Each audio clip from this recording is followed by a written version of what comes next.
ভারত বাংলাদেশ সীমান্তে অস্থিরতা চলছে এবং এভাবে বলা যায় যে এটা ক্রমাগত বাড়ছে। গতকাল আমরা অনেকে খেয়াল করেছি চাঁপাইনবাবগঞ্জ সীমান্তে যা হয়েছে সেটা ভয়ঙ্কর এবং এটা বড় বিপদের একটা আলামত তো বটেই।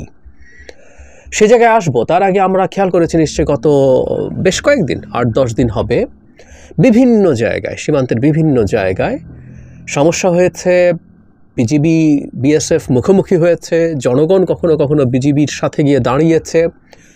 নট অনলি দ্যাট, দুই দেশ পরস্পরের দূতকে ডেকে এই সীমান্ত বিষয়ে সতর্ক করেছে, জবাবদিহিতা চেয়েছে। তার মানে ব্যাপারটা অফিসিয়ালিও চলে গেছে। বেড়া দিয়ে মূল সমস্যাটা তৈরি হয়েছিল ভারতের কাঁটাতারের বেড়া দেয়া নিয়ে, মানে সীমান্তের সমস্যাটা। শূন্য রেখা থেকে ১৫০ গজ পর্যন্ত একটা ফাঁকা জায়গা থাকতে হয়, এই মাঝের জায়গাটায় কাঁটাতারের বেড়া দেওয়া যায় না। বাংলাদেশ পক্ষ অভিযোগ করেছে ভারত শূন্য রেখা থেকে ১৫০ গজের মাঝের যে জায়গা সেখানে বেড়া দিচ্ছিল, ফলে বিজিবি বাধা দিয়েছে এবং এই বিজিবির বাধার কারণেই কোনো জায়গায় ভারত বেড়া নির্মাণ করতে পারেনি এবং এই নির্মাণ করতে গিয়ে বাধার মুখে পড়ে আবার কোনো জায়গায় তারা সেটা করে উঠতে পারেনি।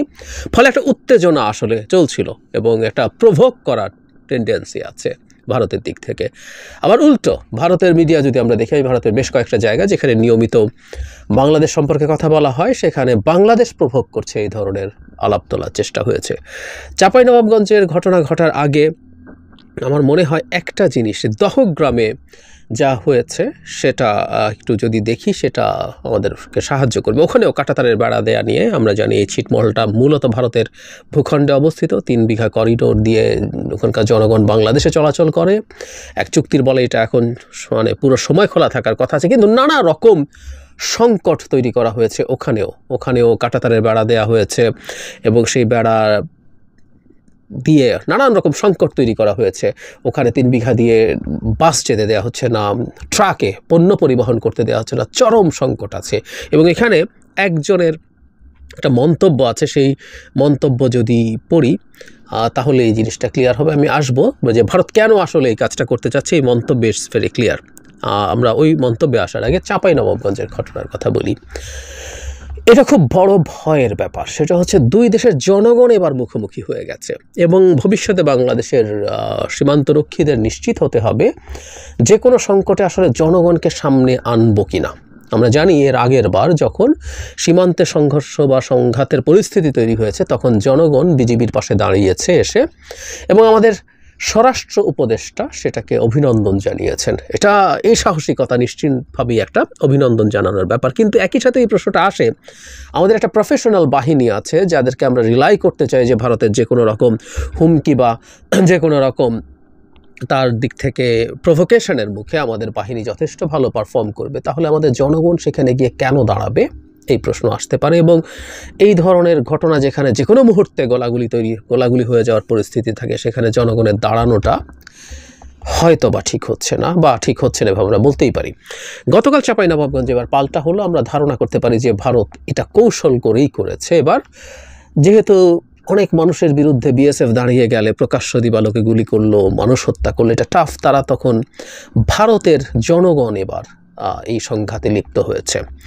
প্রাথমিকভাবে ভারতের মানে নানান রকম এই ধরনের ঘটনায় নানান রকম পরস্পর বিরোধী মন্তব্য পাওয়া যায়। বাংলাদেশিরা ঘাস কাটতে গিয়েছিল, ঘাস কাটতে গিয়ে ওখানে ভারতীয়দের গম ক্ষেত আছে, সেই গম ক্ষেতের গম কেটে ফেলেছে বলে অভিযোগ। তারপর তারা বেশ দলে দলে এসে এবং কাঁটাতারের বেড়ার যে গেট আছে সেই গেটটা বিএসএফ খুলে দিয়েছে, এরকম তথ্য আমি বিবিসি বাংলায় পেলাম।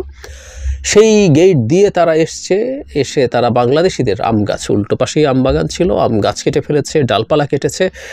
মানে এক অর্থে এগুলো খুব বড় ঘটনা না, মানে গমের ক্ষেতের কিছু গম ঘাস মনে করে কেটে ফেললো, আবার এদিকে এসে আম গাছ কাটলো।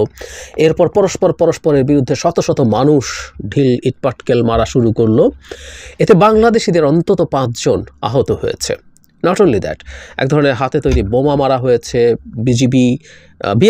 বিএসএফ টিয়ার শেল নিক্ষেপ করেছে, সাউন্ড গ্রেনেড ব্যবহার করেছে, যেগুলো আন্তর্জাতিক আইনে নিষিদ্ধ বলে বাংলাদেশের বিজিবির পক্ষ থেকে বলা হয়েছে, হুইচ শুড বি রাইট।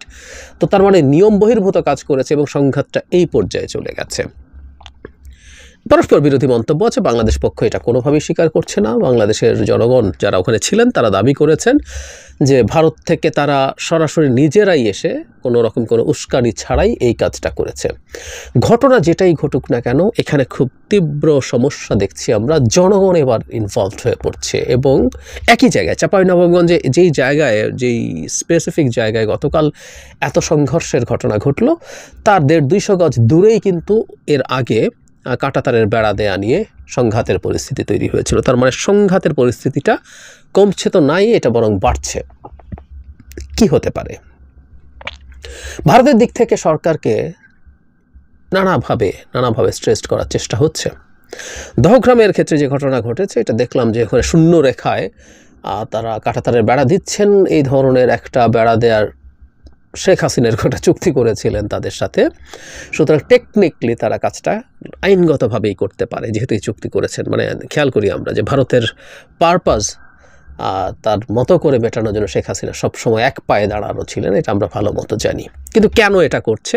এটা ওই যে বলেছিলাম, দহগ্রামের ছিটমহলে যে ঘটনা ঘটেছেন, একজনের মন্তব্য একটু পড়ি। উনি বলছেন, আমি একটু পড়ি এই জায়গা থেকে, দহগ্রামের সরকার পাড়ায় সীমান্তের পর বাংলাদেশের প্রথম বাড়িটি ফজলুল ইসলামের। সীমান্ত এলাকায় বসবাসের অভিজ্ঞতা থেকে বলেন, 5ই আগস্টে সরকারের পতনের পর থেকে পরিস্থিতির নানা কারণে উৎকণ্ঠা তৈরি হয়েছে। তার বাড়ির সামনে কাঁটাতারের বেড়া দেওয়া হয়েছে। বুধবার তার কাটায় কাচের বোতল ঝুলিয়ে দিয়েছে বিএসএফ। ফজলুল ইসলাম বিবিসিকে বলেন, বাংলাদেশ সরকার পতনের পর ভারত বাংলাদেশ সম্পর্কে যে পরিবর্তন তার প্রভাব পড়েছে সীমান্তবর্তী দহগ্রামের মানুষের জীবনযাত্রায়। উনি ওনার বক্তব্য পড়ছি, যখন থেকে মনে করেন সরকার পালায় গেল, তখন থেকে আমরা খুব কষ্টতে আছি। সমস্যা মনে করেন বেড়া কাটা যে দিল, এটা একটা আতঙ্ক। শান্তিভাবে মনে করে 3 বিঘা করিডোর দিয়ে হাট বাজার করতে পারতেছি না। এই বেড়া কাটা দেওয়ার আগে মহিলা মানুষ ভাত নিয়ে যাইতেছে মাঠে, আমরা কাজ করতেছি, ওরা দিতেছে পিটান। তার মানে আমরা খেয়াল করি খুব স্পষ্টভাবেই, এবং যেটা আমরা সবসময় বলতে চাই, সরকার পালায় গেল। শেখ হাসিনা পতনের চাইতে জরুরি কথা, শেখ হাসিনা পালিয়ে গিয়েছিল, সেটা আমরা বলতেই থাকবো, বলে মানুষের স্মৃতিতে এটাকে জীবন্ত রাখবো। যাই হোক, শেখ হাসিনা পালিয়ে যাওয়ার পর থেকে সংকট বাড়ছে। ইনফ্যাক্ট এই রিপোর্টের বিস্তারিত জায়গায় একই ধরনের কথা এখানে উল্লেখ করা আছে। সুতরাং শেখ হাসিনার পতন এবং পালিয়ে যাওয়ার সাথে এই সীমান্তে উত্তেজনার খুব স্পষ্ট যোগাযোগ আছে, এর মধ্যে কোনো কনফিউশনের কিছু নেই। এখনও সীমান্তে ভারত মাঝে মাঝেই কিছু মানুষকে হত্যা করছে, আমাদের সরকার সেটার কঠোর প্রতিবাদ করছে, কিন্তু তারপরও তারা সেটা করছে। সুতরাং এই প্রেক্ষাপটে আমরা ধরেই নিতে পারি যে সরকারকে তারা নানাভাবে প্রভোগ করতে চাইছে। কিন্তু ওই যে বললাম, ভারত আবার উল্টো দাবি করছে। আমি সেই বিখ্যাত বা কুখ্যাত বা আমরা মাঝে মাঝে কথ্য ভাষায় সব কিছুকে ঐতিহাসিক বলি না, ঐতিহাসিক পালকি শর্মা যথারীতি সীমান্ত সংকট নিয়ে তার টেক আছে ফার্স্ট পোস্টে। সেখানে তিনি মানে আমাদের স্বরাষ্ট্র উপদেষ্টাকে এই দায়িত্ব দেওয়াটাকেও একটা প্রভোগ বলে দাবি করছেন, যে তিনি বিজিবির, তখন এটা বিডিআর ছিল, বিডিআরের চিফ ছিলেন এবং পরবর্তীতে যে বিডিআর ম্যাসাকার সেটার তদন্ত কমিটিতে ছিলেন। এগুলো প্রত্যেকটা তার অযোগ্যতা হিসেবে এখানে সে সামনে আনার চেষ্টা করছে। এবং আমাদের স্বরাষ্ট্র উপদেষ্টা দেশের ইন্টারনাল আবার সেই মানে তাদের ভাগ রচনার মতো মাইনরিটির উপরে টর্চার ইত্যাদি নিয়ে তাকে আবার এক হাত নেওয়ার চেষ্টা করলেন। এগুলো করে টোরে কিন্তু বাংলাদেশ প্রভোগ করছে, বলা হচ্ছে যে ভারত সে আইনি পথে কাজ করছে, কিন্তু বাংলাদেশ এগুলোতে বাধা দিচ্ছে। এই যে সে তার কাঁটাতারের বেড়া তৈরি করছে, এগুলো প্রত্যেকটা বেআইনি কিছু করছে না, বাংলাদেশের বিএসএফ বিজিবি বরং বাধা দিয়ে প্রভোগ করছে। এবং হুমকি টুমকি তো আছেই যে বাংলাদেশ ভারতের মতো এটার সাথে করে কি করতে পারবে না পারবে। যে কথাটা বলতে চাইছিলাম, আসলে সীমান্ত সংঘাতটা এখন বিপজ্জনক দিকে যাচ্ছে। বিশেষ করে জনগণের মধ্যে যদি এই ধরনের পরিস্থিতি হয়, এটা খুবই বিপজ্জনক পরিস্থিতি তৈরি করবে। কারণ হলো আমাদের জনগণ, বিজিবি বিএসএফ অসীম সংখ্যক ওখানে থাকতে পারে না একটা বর্ডারের কাছাকাছি বসবাস করা মানুষের মধ্যে, এবং এটা চাইলেও সম্ভব না যে তাদের মধ্যে দূরত্ব তৈরি করে রাখা। হয়তো এখন সংকট আছে বলে উভয় পাশে বিজিবি এবং বিএসএফ উভয়ের সংখ্যা বাড়ানো হয়েছে, কিন্তু এই সংখ্যা একইভাবে রেখে দেওয়া যাবে না। কিন্তু জনগণ যদি এই ধরনের সংঘাতে জড়িয়ে পড়ে, এই যে স্মৃতি আছে এটা ক্রমাগত বাড়তে থাকবে, তখন এইগুলো এক সীমান্তে না, এই একই ধরনের ঘটনা আরও অন্যান্য সীমান্তে ছড়িয়ে পড়তে পারে। এটা তখন আর শুধু বিজিবি বিএসএফ উত্তেজনা না, জনগণের সাথে জনগণের উত্তেজনা উত্তেজনা, মারামারি খুনাখুনি হতে পারে। এবং এই বাহানায় বিএসএফ তার মতো করে গতকাল যেমন টিয়ার গ্যাস এবং সাউন্ড গ্রেনেড ব্যবহার করেছে, এই বাহানায় সে গুলি করে মানুষ হত্যা করতে পারে। এটা আরেকটা উত্তেজনা বা উস্কানি তৈরির চেষ্টা খুব সহজভাবে সম্ভব, শুধু সরকারকে বিব্রত এবং বিরক্ত করার জন্য। এটা একেবারেই অসম্ভব কিছু না। আমি মনে করি আমাদের সীমান্তে যে জনগণ আছে এটা নিশ্চিতভাবেই একটা চমৎকার বীরত্বের প্রদর্শনী, দেশপ্রেমের প্রদর্শনী, যে আমাদের জনগণ একটা সংঘাতের সময় আমাদের সীমান্তরক্ষীদের সাথে দাঁড়িয়ে আছে। কিন্তু সীমান্তরক্ষীদের আসলে উচিত হবে না তাদেরকে সেখানে রাখা, কারণ এটা তাদের সিকিউরিটিরও প্রশ্ন। যদি গুলি শুরু হয় তাহলে নিরস্ত্র মানুষগুলো হত্যাকাণ্ডের শিকার হবে, আনট্রেইনড মানুষগুলো, তারা কোনোভাবে ট্রেইন নন। গুলি শুরু হলেও ইনস্ট্যান্টলি কী করতে হয় না হয় সেটা আমাদের সোলজাররা যারা আছেন বিজিবির, তারা সেটা ট্রেইনড। আর একই সাথে জনগণকে সাথে রেখে এটা ফেস করার একটা ভালো দিক যেমন আছে, যে আমার জনগণ আমার সাথে আছে, আমার মনোবল সেটা বুস্ট আপ করে। কিন্তু পাল্টা ভারতের দিক থেকে এখন যা হলো, এটা আরও একটা বড় বিপদের ইন্ডিকেশন তৈরি হয়েছে বলে মনে হয়। বিজিবির উচিত হবে সীমান্ত এলাকায়, চাঁপাইনবাবগঞ্জ তো বটেই, যে কোনো সংঘাতের পরিস্থিতিতে জনগণকে অন্তত যাতে বিজিবির সাথে ওখানে একটা ফোর্স হিসেবে এসে তাকে ভিজিবল না করে, সেটা ভালো হবে বলে আমার এখন বিদ্যমান প্রেক্ষাপটে যা ঘটলো। এর আগে যখন জনগণ দাঁড়িয়েছে সেটাকে আমি একটা পয়েন্ট অফ ভিউ থেকে খুব ভালো লেগেছে, আমি সেটা বলেছি যে ভারতের প্রতি মানুষের বিরুদ্ধে বাংলাদেশের অবস্থান ধরে রাখার জন্য, সার্বভৌমতা ধরে রাখার জন্য মানুষ এতটাই আবেগ আপ্লুত যে সে তার মৃত্যু হতে পারে এরকম একটা ঝুঁকির মধ্যেও অস্ত্র ছাড়াই দাঁড়িয়ে যায়। অবশ্য অস্ত্র ছিল না, মানে হাতে কাস্তে ছিল, এটাকে পালকি শর্মা তার টেইকে আলাদা করে দেখাচ্ছে, বাংলাদেশিরা বিরাট অস্ত্রশস্ত্র নিয়ে হাজির হয়েছে এসবও দেখাচ্ছে।